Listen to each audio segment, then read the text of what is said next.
That's all trip. இது ஒரு auto மற்றும் கேப் புக்கிங் ஆப். டிரைவருக்கும் பேசஞ்சருக்கும் நடுவில் இந்த ஆப் இருந்துட்டு ரேட்டை தீர்மானிக்காம டிரைவரே ரேட்டை தீர்மானிக்கலாம். பேசஞ்சரும் அவங்க அர்ஜென்சியை பொறுத்து முடிவு எடுத்துக்கலாம். கீழே டிஸ்கிரிப்ஷன்ல இருக்க லிங்கை கிளிக் பண்ணி தட்ஸ் ஆல் ட்ரிப்பை டவுன்லோட் பண்ணி. தமிழ்மணி சார், நீங்க எப்படி பாக்குறீங்க? ரொம்ப சாதுரியமா காய் நகர்த்தி இருக்கிறாரா, அல்லது தனியரசு சொல்ற மாதிரி முடிவு டெல்லி எடுத்து விட்டது, உள்துறை அமைச்சர் அமித்ஷாவினுடைய ஒப்புதலின் அடிப்படையில் அங்கே இறுதியாயிடுச்சு, அனௌன்ஸ்மெண்ட் மட்டும் இங்கே எம்ஜிஆர் மாளிகையில் நடந்திருக்கு அப்படின்றாரு.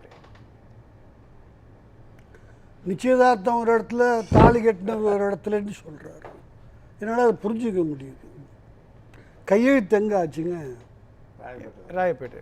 டெல்லியில் ஆச்சா? இல்லை. அதுதான் நான் சொன்னேன், நிச்சயதார்த்தம் எங்கே வேணால் நடக்கலாம், தாலி எங்கே கட்டுறான்னு பாரு.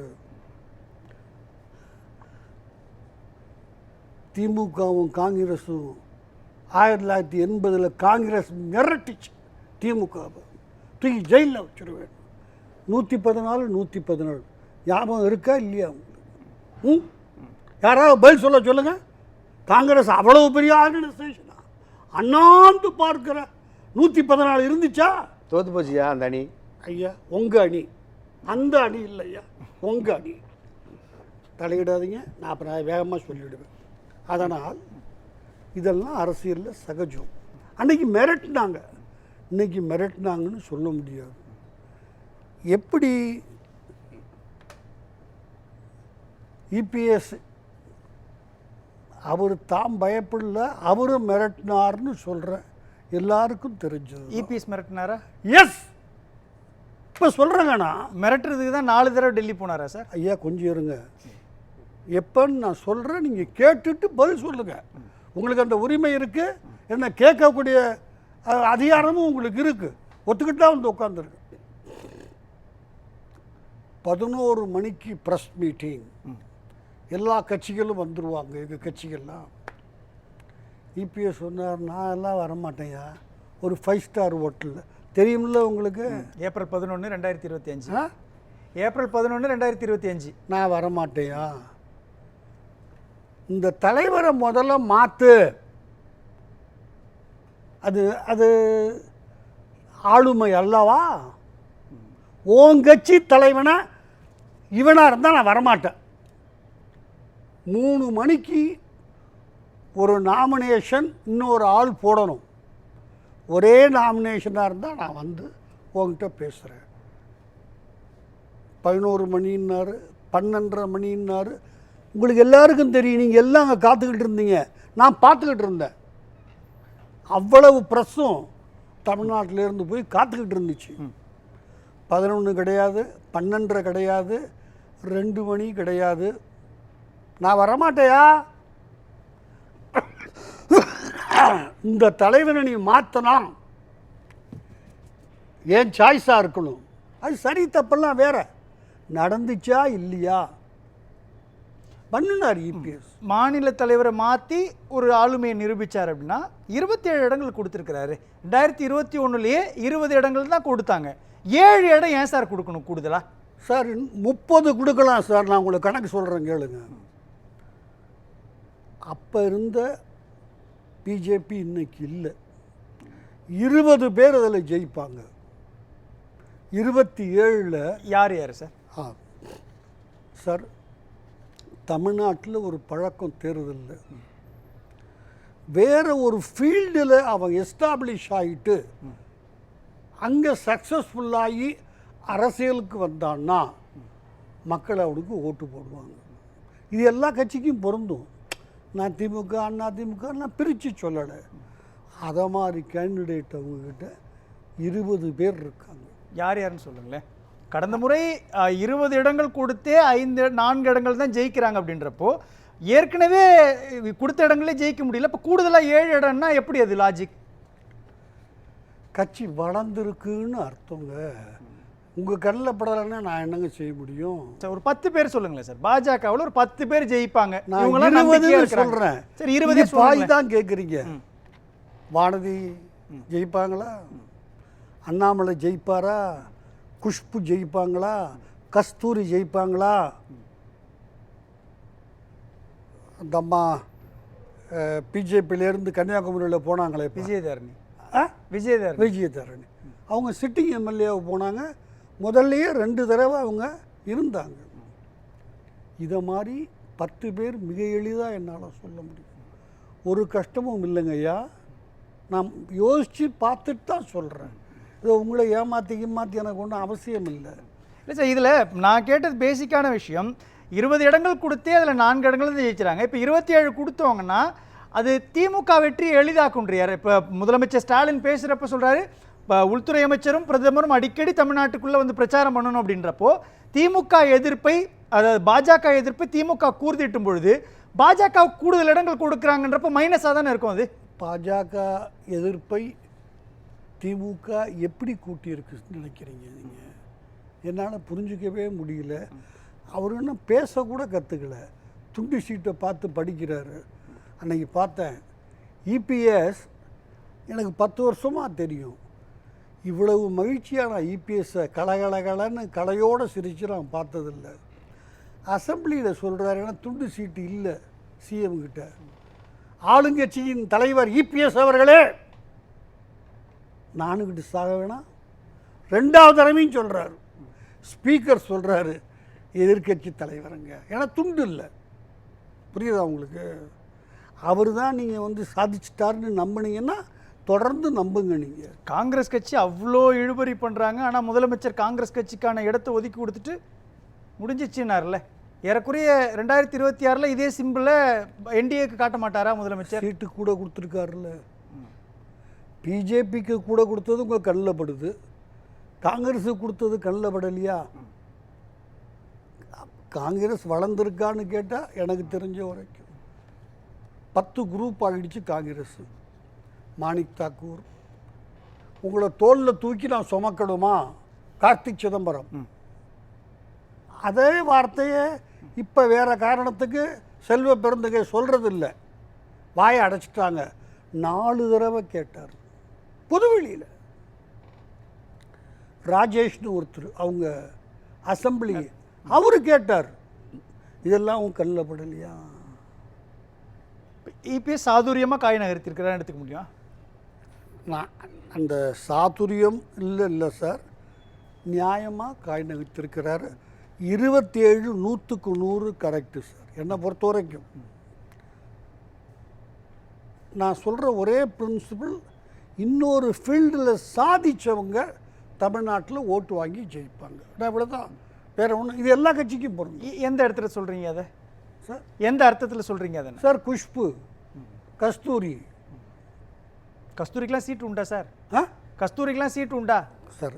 எனக்கு யார் கொடுப்பாங்க? இல்லை சார், ஏன்னா கடைசியாக 2021 நின்று 3 பேருக்கு சீட்டு கொடுப்பாங்களா அப்படின்றதுல சந்தேகம் இருக்குது அப்படின்றாங்க இல்லையா சார்? எனக்கு யாரும் சொல்லலை. உங்களுக்கு யாராவது தகவல் சொல்லியிருந்தாங்கன்னா நீங்கள் சொல்கிறது கரெக்ட், நான் ஏற்றுக்கிறேன். எனக்கு யாரும் சொல்லலை இன்னாரு கொடுப்பாங்க இன்னாரு கொடுக்க மாட்டாங்கன்னுட்டு.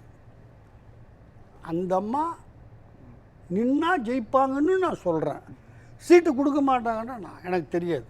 கொடுத்தா தான் ஜெயிப்பாங்க அப்படின்னு. நான் தமிழ்மணி சார்ட்டு, பெருமாள் மணி சார்ட்டு கேட்ட அதே கேள்வி தான் உங்கள்கிட்ட கேட்குறேன். ஏறக்குறைய 56 இடங்கள் இந்த என்டிஏ கூட்டணியில் இருக்கக்கூடிய 3 கட்சிகள் கொடுக்கப்பட்டிருக்கு அப்படின்றப்போ இந்த 56 இடங்கள் திமுகவுக்கு ப்ளஸ்ஸா மைனஸா? எந்த விதத்தில் சொல்கிறீங்க ப்ளஸ்? உதயசூரியன் வெர்சஸ் தாமரை, உதயசூரியன் வெர்சஸ் மாம்பழம், உதயசூரியன் வெர்சஸ் குக்கர்னு வந்துச்சுன்னா களம் யாருக்கு சாதகமாக சார்? மாம்பழம் எஸ்டாப்ளிஷ்டு சின்னம். இப்போ கொஞ்சம் வலிமை குறைஞ்சிருக்கு. அப்பா தனியாக இருக்கார். பட் அப்பாக்கிட்ட பெரிய பலம் ஒன்றும் இல்லை. அவர் இன்னொரு வயசானவங்கள சசிகலா வச்சுக்கிட்டு ஏதோ சீட்டுக்கிட்டு பேசிக்கிட்டு இருக்க நிற்கட்டும், நமக்கு ஒன்றும் அதில் வருத்தம் இல்லை. பெரிய ஓட்டை அவரால் பிரிக்க முடியாது. இவரும் ஒரு 10-11 சீட்டு ஜெயிப்பார் சார். ஆட்கள் இருக்காங்க அவர்கிட்ட. அன்புமணிக்கிட்ட நான் சொல்கிறேன், அமமுக 11 அதிகம்னு நான் கருதுகிறேன். 11 கூடுதலாக கொடுத்துட்டாங்க. ஏன்னா சசிகலா சசிகலாவும் டிடிவி தினகரனும் கிட்டத்தட்ட ஒன்று. இன்னைக்கு தமிழ்நாட்டு அரசியலில் அவங்க நிற்காமல் இருந்தால் அது வேற. அந்த அம்மா ஓட்டத்தான் 21 இவர் வாங்கினார். சொந்தம் பல காரணங்கள் வச்சுக்கிட்டு. அது அப்போது 23 தொகுதியில் அதிமுக தோக்க காரணமாக இருந்துச்சு அமமுக. இன்னைக்கு அந்த ஸ்ட்ரென்த்தெல்லாம் அவருக்கு இல்லை. அவரும் இபிஎஸ்ஸை என்னவெல்லாம் சொல்ல முடியுமோ அதெல்லாம் அதுக்கு மேலே வேண்டாம். அதுதான் சொல்கிறேன். அப்போ இது வந்து திமுகவுக்கு ப்ளஸ்ஸாக தானே வரும். 11 இடங்கள் அப்படின்றது தென் மாவட்டங்களை குறிவைத்து கொடுத்தாங்க அப்படின்னா கூட தென் மாவட்டங்களில் ஓபிஎஸ் இருக்கிறாரு, சசிகலா வாக்கு பிரிப்பாங்க, அதுக்குள்ளே டிடிவியால் எப்படி சோபிக்க முடியும்? இவர் ஓட்டை பிரிப்பார். அழகாக சொல்கிறீங்க நீங்கள். அதான் பாயிண்ட். அதுதான் சார். எப்படி நீங்கள் விஜயை பற்றி நான் திருப்பி திருப்பி சொல்லிட்டேன், ஜெயிக்கலாம் மாட்டார். பட் 100 தொகுதிகளில் வாக்க ஒரு ஆளை பிரிக்க முடியும். ஈஸியாக 15,000, 20,000, 30,000 வாக்குகளை பிரிப்பார். இளைஞர்கள், பெண்கள் வாக்க பிரிப்பார். அது பாதிப்பை உண்டாக்கும். அதை அவரால் செய்ய முடியும். யாரால்? டிடிவியால் செய்ய முடியும். சார் பிரிச்சாருன்னா அதுக்கு யாருக்கு லாபம்னு ஒரு கேள்வி வரும் இல்லையா சார்? சார் ஒன்று அவர் ஜெயிப்பார், அவருக்கு லாபம் இல்லை. அவர் ஒரு இதாக பிரித்தார்னா திமுகவுக்கும் லாபம். அப்போ இப்போ 11 இடங்கள் திமுகவுக்கு உறுதி செய்யப்படுதுன்னு அர்த்தம். இன்னொரு விஷயம், இதில் பாமகவுக்கு 18 இடங்கள் கொடுக்குறாங்க அப்படின்னும் பொழுது பாமக வட தமிழ்நாடு ப்ளஸ் வந்து மேற்கு தமிழ்நாட்டுக்குள்ளே நிற்பாங்க. அங்கே செந்தில் பாலாஜி உள்ளிட்டவருடைய டாமினேஷன் இருக்கு இல்லையா? இந்த பக்கம் வட தமிழ்நாட்டில் திருமா விடுதலை சிறுத்தைகளுடைய டாமினேஷன் இருக்கிறப்போ அங்கேயும் நெக் டு நெக் ஃபைட் இருக்குமா அல்லது திமுகவோட கை? இல்லை சார், இவங்களுக்கு செல்வாக்கு இருக்கிற ஏரியா பாமக. டாக்டர் அன்புமணிக்கு இருக்கிற ஏரியாவில்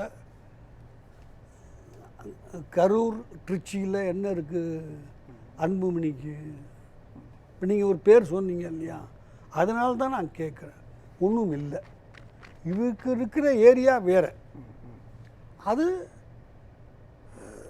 தகப்பனால் கொஞ்சம் பழி வாங்கப்பட்டுட்டார்னு ஒரு கருத்து இருக்குது. என்னதான் பணப்பிரச்சனை 2 பேருக்கு சொன்னாலும் மக்கள் அப்படி தான் நம்புகிறான். இவர் ஓட்டு வாங்குவார், அதில் எனக்கு பெரிய சந்தேகம் கிடையாது. இது 11 கொஞ்சம் அதிகம். ஒன்று பாருங்க, நீங்கள்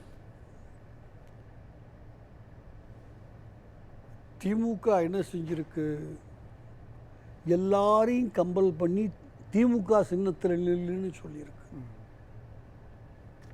ஒருத்தனை சந்தோஷமாக நிற்கலை. ஏதாவது சிக்கல் வந்தால் அவன் கூட நிற்க மாட்டான். ஃபஸ்ட்டு ஓடுறவன் இவன் தான். ஏன்னா அவனை நீங்கள் சுயமாக அவன் சின்னத்தில் நின்று ஜெயின்னு சொல்லலை. 6 சீட்டு 5 சீட்டு ஒரு சீட்டு குறைச்சிக்கன்னு ஒரு 2 கட்சியை கேட்டுக்கிட்டு இருக்கீங்கல்ல, அது 16% டிஃபரன்ஸ். இந்த 16% டிஃபரன்ஸு போன தடவைக்கும் இந்த தடவைக்கும் திமுக குறைச்சிக்கிச்சா? குறைச்சிக்கிட்டு இருக்கிறாங்க. அதை என்ன பண்ணாங்க, நீ உதயசூரியனில் நிற்கணும். உதயசூரியன் கேண்டிடேட்டு அங்கே அவங்க நாங்கள் எடுத்துக்கிறோம் பொறுப்பு அப்படின்னு இறங்குறாங்க சார். அதனால லாஜிக் தானே அவங்களுக்கு கெயின் தானே வரும். அது சீட்டு குறையலேன்னு நான் சொல்கிறேன் சார். சிபிஎம்மோ விசிகாவோ இன்னும் சில கட்சிகளோ சீட்டை குறைச்சிக்குங்கன்னு கேட்குறாங்க. கரெக்ட், அது அரசியல், நான் தப்பாக சொல்லலை. ஆனால் திமுக 14 சீட்டோ இன்னும் குறைஞ்சிருக்குது இப்போ. பட் அதுக்கு மேலே அவங்க சின்னத்தில் ஆள் போட்டிருக்காங்க உதயசூரியனில். அது காம்பன்சேட் பண்ண போதும் அவங்களுக்கு. ஜெயிச்சா பேசலாம் சார்.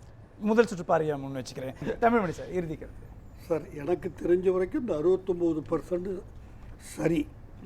ஏன்னா டெல்லிக்கு போயிட்டாரு, அடிமையை வச்சுட்டாரு, செக்ரட்டேரியட் மாற்றியார், கட்சிக்கு இதையெல்லாம் தாண்டி இங்கே வாங்கடா மந்திரி, இங்கே வந்து கையெழுத்து போடுங்கடா சொல்லக்கூடிய ஆற்றல் அந்த ஆளுக்கு இருக்குது.